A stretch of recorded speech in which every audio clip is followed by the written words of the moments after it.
morning, everybody. Today we are going to learn about our new lesson number 3, Bhakti cult and Sufi heritage. First, we'll see through the introduction and competencies. Introduction. In South and North India, Alvars and Dasas, and in the North, India's Sants and Sufis created social awakening through Bhakti cult. In this lesson, the objectives, meaning, and features of Bhakti cult are discussed. In South India, Andal, Akka Mahadevi, Kanakadasa, Purandaradasa, and Shishnala Sharifa are introduced.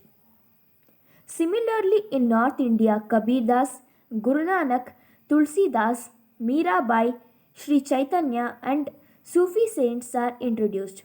The harmony these faiths together have achieved despite their diverse religious faiths and their contribution towards enriching the vernacular languages are discussed here.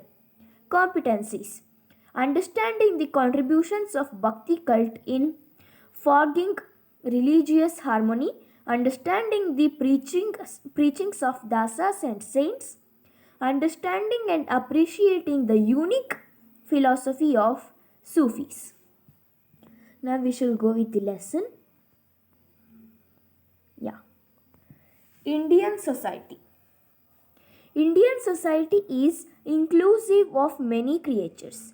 In our Indian societies, there are many cultures, religions, so many of them are. Okay. In this Indian society, with the cultures and religions, there are some of the other things like caste system, superstitions, and pseudo rituals were deep rooted in this Indian society. Okay, it was believed that attaining moksha means salvation. Okay, it is believed that attaining moksha for common man was impossible. Okay, the medieval society was under the impression that common people were not eligible for such a destiny. In that society of those time, it was believed that common people were not eligible for attaining moksha. Okay, during this period, saints of Bhakti cult and Sufi tradition brought in a social and religious reformation. Okay, during that period, some saints of Bhakti cult and Sufi tradition brought in a social and religious reformation in that society. Okay, they stressed the information of global brotherhood and taught that bhakti is the best way to attain moksha. Okay, they preached that they stressed and preached that the importance of global brotherhood and taught that bhakti is the best way to attain moksha. Okay, this path is called Bhakti cult. The word Bhakti is from the Sanskrit word Bhuj. The word Bhakti is from the Sanskrit word Bhuj. Okay. Bhuj means knowledge. What is the meaning of Bhuj? Knowledge. And they can also give the question like, what is Bhakti cult?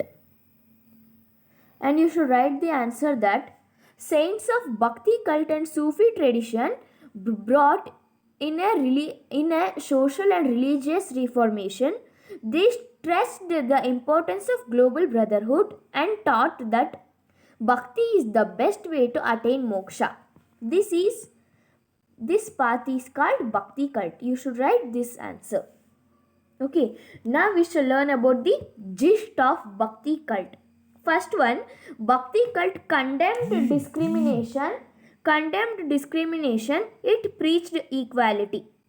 First, in the Bhakti cult, the saints of Bhakti cult condemned discrimination.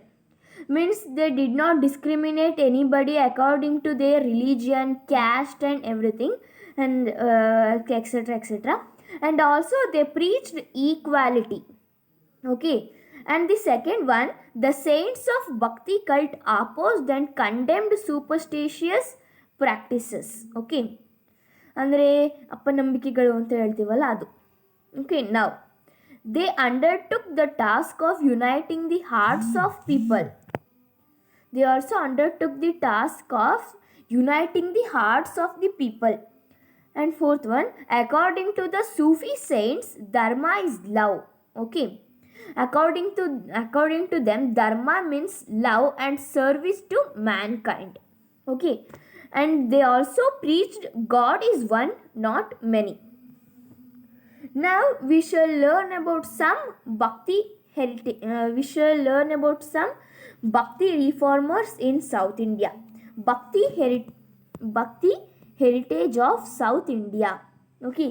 First one, we shall learn about one reformer. She is Andal. Okay. Andal is one among the 12 alvars, the Vishnu devotees. Okay. Andal is one among the 12 alvars.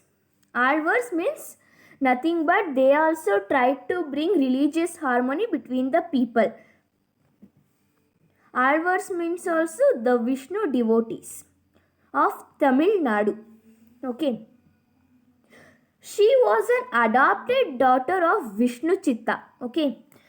Who was the father of Andal? Vishnu Chitta. Who adopted Andal? Vishnu Chitta. Okay.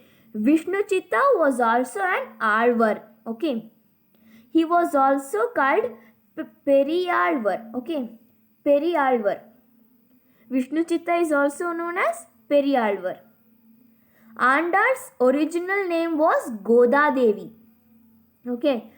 They were devotees of Krishna. These alvars were the devotees of Krishna. Among them, Andal was also alvar, and she was also the devotee of Krishna. Okay. Her father was making, means Vishnu Chitta was making flower garlands and offering it to Krishna temple at Srivilliputur. Okay. Srivilliputur. Andal loved Krishna and she claimed that he was her husband. And this Andal was a devotee of Krishna and she also loved Krishna and she claimed that the Krishna was her husband. Okay. She wrote Tirupavai and dedicated to God. Tirupavai is the book written by Andal. Name the book which is written by Andal. Tirupavai. In Tamil Nadu, Tirupavai Vrata means a ceremony or religious observance. In Tamil Nadu, Tirupavai Vrata is very famous. Okay. Now, according to these alvars, all Vishnu devotees are equal and their birth should not be questioned. Caste discrimination is a criminal offense, they believed. Here, according to these alvars, the all Vishnu devotees means all alvars were equal and nobody should question their birth. Okay. And they also believed that caste discrimination is a criminal offense. Okay. Here they can ask a question like, what does alvars believe? If they ask a question like this, you should write this answer from according to believed. I will read. According to alvars, all Vishnu devotees are equal and their birth should not be questioned. Caste discrimination is a criminal offense, they believed. Okay. And you should also write few sentences about Tirupavai. Okay. This is your homework, to write few sentences about Tirupavai. Okay. Thank you, children.